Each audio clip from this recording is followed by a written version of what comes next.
Hi, I'm Damon from Joie. I'm going to show you today the Joie Steadi and how to use it in its rearward facing mode. So this is a product that can be used from birth all the way through to basically 4 years old. So that's all the way up to 18 kilograms.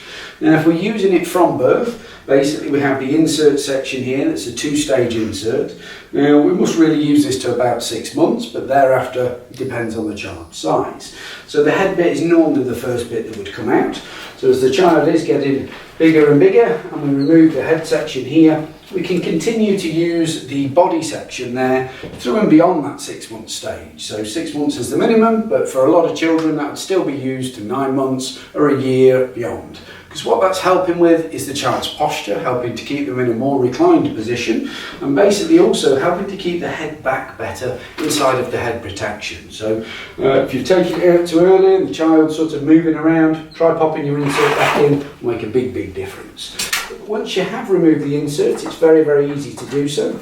It just pops out of its crotch strap section there.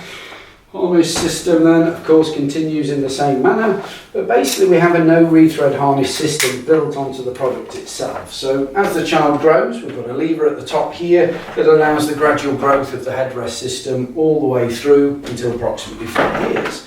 When do we move the headrest? When the child's shoulder gets level with the headrest system, when we're using it rearwards facing. So as the child's sitting in here, once their shoulder is butting up against the headrest system, we'd click up to the next position, again, up to the next, and again. So that will take us through, say to 18 kilograms. From an installation point of view, of course, that's rearwards facing. So when we are rearwards facing, we'll just turn this around so you can see it a little bit better. But when we are installing rearwards facing, we need to align the little arrow here, not with the red, but with the blue marker. So there's a little arrow on the plastics there. We can drop that down so it's aligned with the blue marking here to show us that it's rearwards facing. What we then want to do is place the seat, of course, onto the vehicle seat, ensuring that the base is flat with the vehicle seat itself. And the best tip for installation is pull the diagonal seatbelt section up to the roof of the vehicle. Gives you a good length and make sure that the belt isn't twisted. We can simply get hold of that then, pass it through the aperture here and grab hold of it with our other hand on the opposite side. So we can simply pass it from one hand to the other hand, clip it straight into the buckle itself.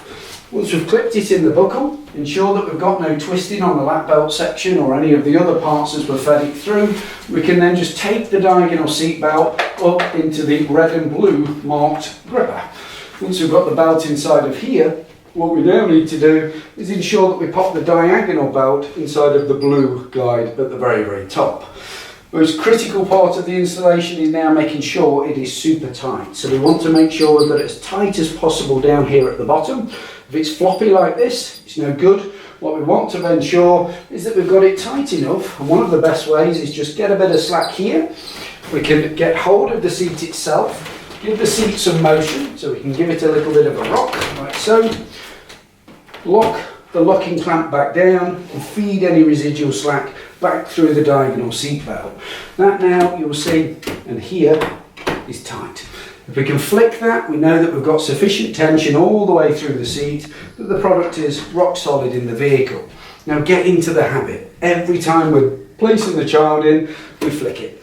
If it's still tight, we know for certain that the product is still nice and safe. And one little tip as well, if you've got a vehicle with a fairly low roof, so you're finding the belt sort of in the way, you can quite often find that as you're ready to get the child out, dip that belt underneath here. Allows us to remove the child with greater space, and of course then as we come back to place the child in the vehicle, as we do so, sort the harness out, we can simply just pop that back up there and we're ready for the journey. So quite a handy little tip, but that little flick check really comes important. If somebody has accidentally undone the buckle system during the night, etc., during any journey, everything still looks okay as you come to load the child in, but as you go to do the flick check, you know something drastic has gone wrong straight away. So real importance. But when this seat is installed, we don't really need to take it out again. We can do all the adjustments for the harness system done in situ without taking the seat out. So long as we're doing that little flick check on a daily basis, we know that the seat is still installed properly. So that is the Joie Steadi in its rearward facing mode. Thank you.